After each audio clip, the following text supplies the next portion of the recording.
I never met Sam Marcy, the founder of the Workers' World Party. I never met him. He died in 1998 when I was like 11 years old. I never met him, but because I was in the Workers' World Party for 8 years, from the time I was 19 to the time I was about 27, I feel like I absorbed, maybe secondhand or third hand, a lot of Sam Marcy's teachings. One story, or not even really story, but quotation or anecdote that Sam Marcy, the founder of the Workers' World Party, would tell his followers about and used in many, many different speeches and lectures, was repeated to me on many, many occasions. So that Sam Marcy would talk about at the big anti-war protests. Back in the 1960s, there would be these big protests against the Vietnam War. Hundreds of thousands of people would march against the Vietnam War. All the communist groups would bring out their people. There would be, marching bands and all kinds of things. And there was one group of people that were at every big anti-war protest. Every big anti-war protest, you would see these puppets. These big puppets that people would make. And they were very big and elaborate. And they'd be puppets of Richard Nixon, the greedy capitalists sending people to war. They'd be puppets of Lyndon Johnson. They'd be, puppets of the heroic Vietnamese people fighting for their liberation from imperialism. They'd be, they did these kind of well-made giant art projects, I guess you could call them. And it would take a lot of people to operate these puppets. These puppets were not small endeavors. But these people that were against the Vietnam War, for whatever reason, they would get together and they would decide what puppets they were going to make. And they would, as a group, make these puppets, as a group, come to the anti-war protest with these very elaborate puppets that they made and march through the streets with their puppets. And that's what they did. And these people, again, they were not in any communist organization. They were not putting out a specific interpretation of leftist ideology. They were against the Vietnam War for whatever reason. They were particularly artistic, creative people. They wanted to make a contribution. They wanted to make a contribution of some kind.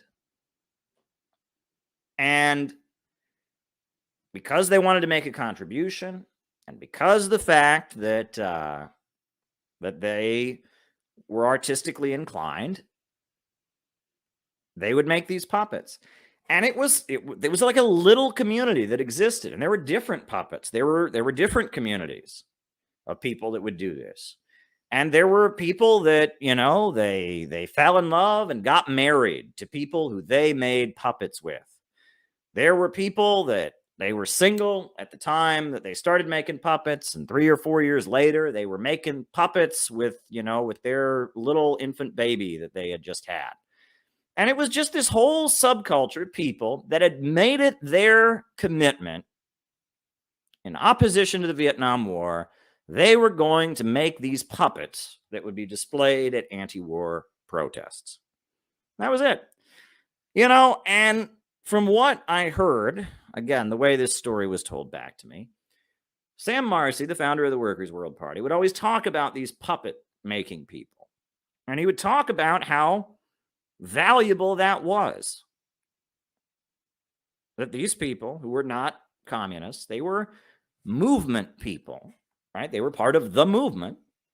And they built a community, and they had found a task that they could take on to advance the struggle for justice, to make the puppets for the anti-war protests. It was a form of artistic expression.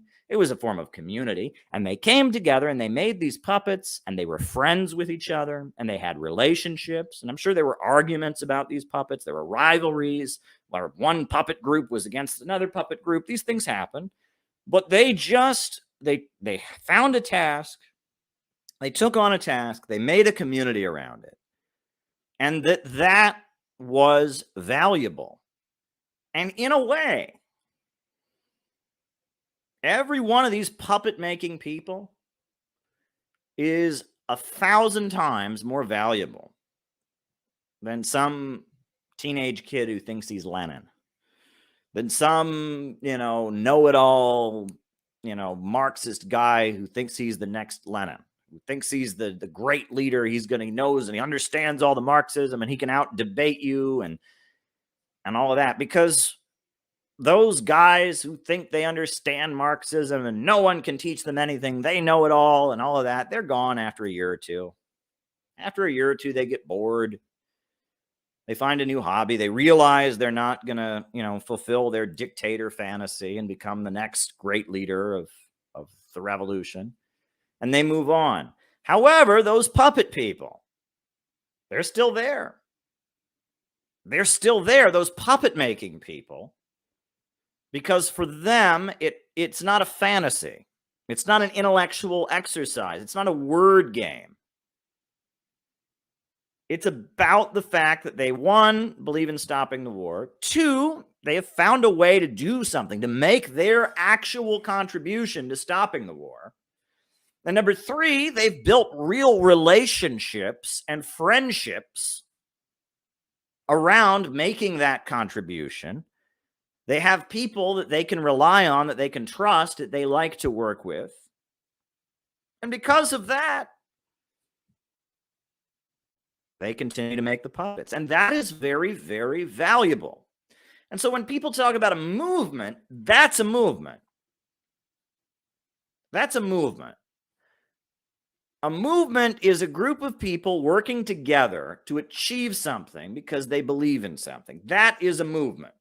Now, I don't particularly, if you look at what people do now, this commodified identity where you're really by yourself. You're showing off on social media that you went to the protest. You're consuming, basically, you're consuming certain social media content. You're consuming certain books. You're making statuses, but you're not really connecting with anybody.